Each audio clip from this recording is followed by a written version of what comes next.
Have you ever walked into a room in your house and suddenly stopped dead in your tracks because you completely forgot why you went in there?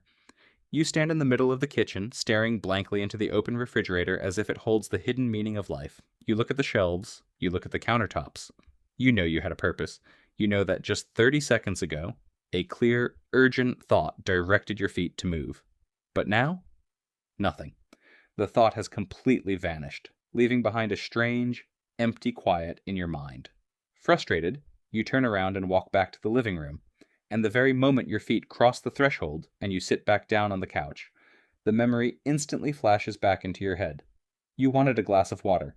When this happens, it is easy to laugh it off. We blame it on being tired, being stressed, or getting older. We quietly wonder if our brains are starting to fail us. But cognitive neuroscientists have discovered that this is not a malfunction at all. It is a highly sophisticated, deeply ingrained psychological phenomenon known to science as the doorway effect, and the truth behind it is far more unsettling than simple forgetfulness. It reveals that your brain does not experience reality as a continuous flowing stream. Instead, it views your life as a series of temporary, completely disposable rooms. To understand why a simple piece of wood and an open frame can erase your thoughts, we have to look at how the human mind manages information. At any given moment, your brain is being bombarded by millions of pieces of sensory data. The temperature of the air, the low hum of an appliance, the weight of your clothes against your skin, the colors on the wall, and the constant internal monologue of your thoughts. If your brain tried to process all of this data at the exact same time, your conscious mind would instantly overheat and collapse under the pressure. To survive, the brain uses a survival mechanism called event segmentation. Your mind essentially acts like a film director editing a movie. It takes the continuous raw footage of your daily life and chops it up into neat, manageable, isolated scenes. Psychologists call the boundaries between these scenes event horizons. They are the invisible structural cuts in the movie of your days. And in the physical world, nothing signals a new scene to your brain quite like a doorway. When you are sitting in your bedroom, your brain builds a specific, localized file called a working memory model. This file contains everything relevant to that exact space, where the light switch is, the book you were reading, and the sudden, random thought that you need to go to the kitchen to grab a pair of scissors. But the moment your body physically moves through the doorway, something fascinating and automated happens inside your skull. As your eyes register the frame of the door and the changing walls of the hallway, your brain receives a massive, subconscious command. Purge and update. Your cognitive system treats a physical doorway as a literal checkpoint.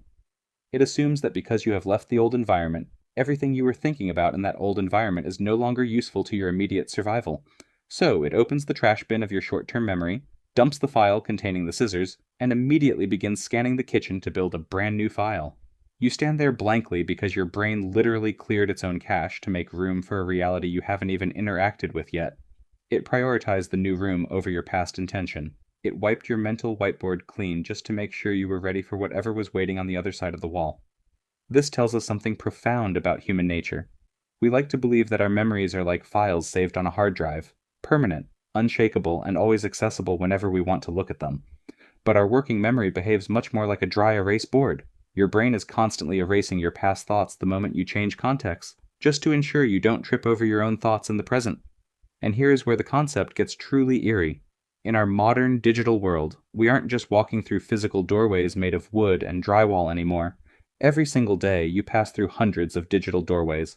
Think about how you use your smartphone. You open your phone with the clear intention of checking the weather forecast. But to get to the weather app, you have to unlock your screen. That's doorway number 1.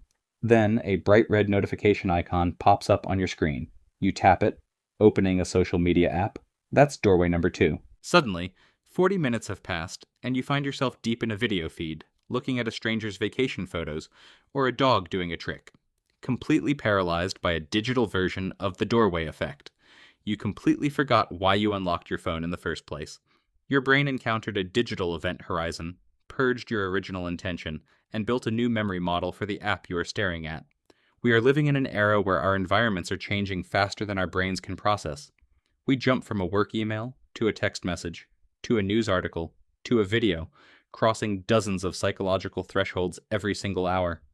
We wonder why we feel so distracted, why our attention spans feel shattered, and why we feel a constant, low-grade mental exhaustion.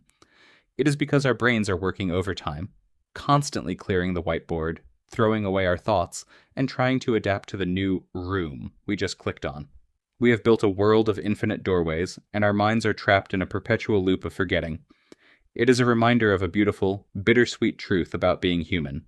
Our conscious focus is incredibly small, fragile, and limited. We can only carry a few precious pieces of information with us at a time as we walk through this world. So, the next time you walk into a room, stop in your tracks and find yourself staring blankly at the wall wondering what you wanted. Don't be hard on yourself. Don't think your mind is broken. Take a deep breath.